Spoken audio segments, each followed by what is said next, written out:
Action.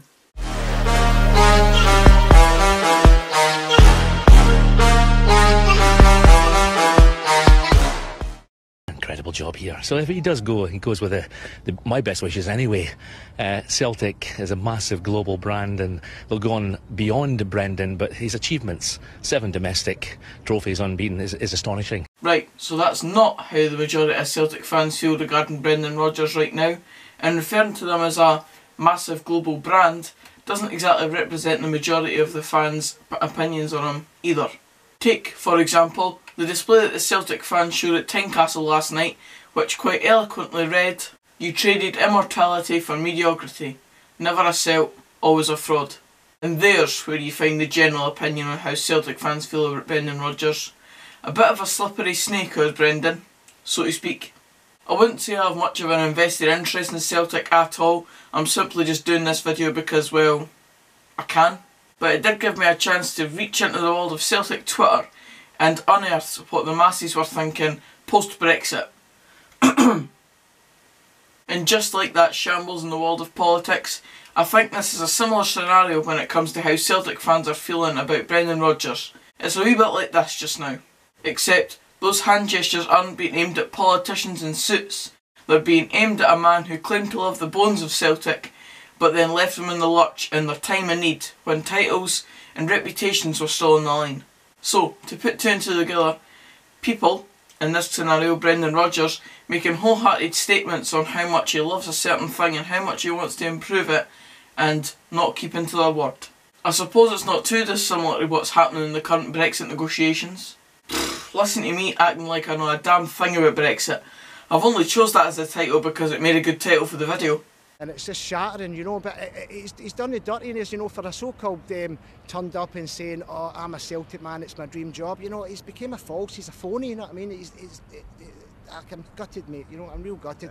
The real fans are the people like us and the fans that go and pay their wages, you know what I mean? No the managers or the directors and all that. We're the real fans, you know what I mean? The boys that turn up here every week and pay it, you know what I mean? It's just, it's a stab in the back, mate, that's how I feel personally, yeah. Where does this leave Brendan Rodgers' legacy? Obviously, he's won 2 double. Brendan who, mate? He's not got legacy here anyway. I don't think he's not welcome in this city. I mean, he's not welcome in this stadium again. For me, everybody maybe feel different. Me personally, mate, he's not welcome, mate. He's done it, mate. He's like, I think we've got 12 league games to go. If we win the treble, it'd be 3 cup games. That's 15 games. You know what I mean? You ruined that for money. You know what I mean? Is that what it's all about? Money? I don't get it, mate. That's not the future. I mean, it's not a part of this anyway. They weren't in it for the money. Nah, they were in it for the legacy, mate. You know what I mean? It's unforgivable, mate. He's gone. He's a rat. That's it, mate. I mean, he's said it all for me. Mate. Nah, but seriously though, I can see where he's coming from. As I said, I've got no invested interest in Celtic, but this guy does. And I can see how he feels and why he feels that way. Brendan may have achieved all those accolades at Celtic, and that can't be denied, but the way that he's departed the club stinks of hypocrisy and mediocrity, considering what he said about loyalty in terms of previous players, like when Dedrick Boyata had his wee thing at the start of the season, and Mr Dembele before he left. So going on all of that, and Brendan himself saying that this was the dream job and stuff like that, and modern football being like it is, he's now also left Celtic. And doing it in the way he's done it, it's poor for Brendan. End of.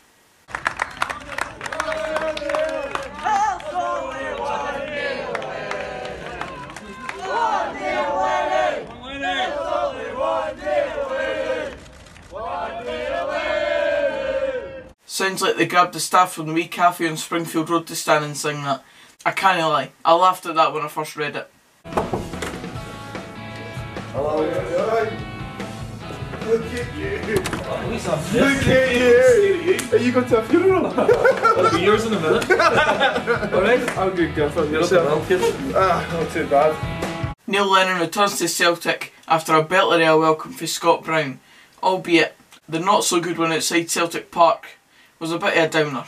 Nevertheless, Celtic have continued as they left off by winning 2-1 away at Tynecastle last night, and by fighting till the very end, they've probably shown that they've still got easily enough to win the league, at least.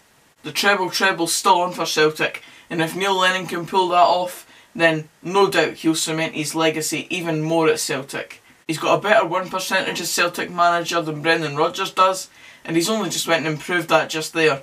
And as I said, a treble for him, or obviously sealing the treble, finishing off what Brendan couldn't finish off before he buggered off to Leicester. Well, I think that really will cement Neil Lennon as one of the biggest legends at Celtic in their history. Then it's next season, an open playing field again. As I said, Celtic are still in the driving seat this season as far as going on to win everything once again, but when the summer comes around, Scottish football will be a very interesting place to be, so stick around, it's going to be a good ride. And that's it for this video guys, cheers for watching. If you did enjoy, please give it a like, comment down below your opinions on the whole Celtic scenario. Do you think Brendan Rodgers was right to leave? Do you think that Celtic will still go on to complete the treble? And aye, subscribe for more of this type of content as well. And until the next video, which will be my month in football for the month of February, tomorrow, I'll see you then. Cheers guys.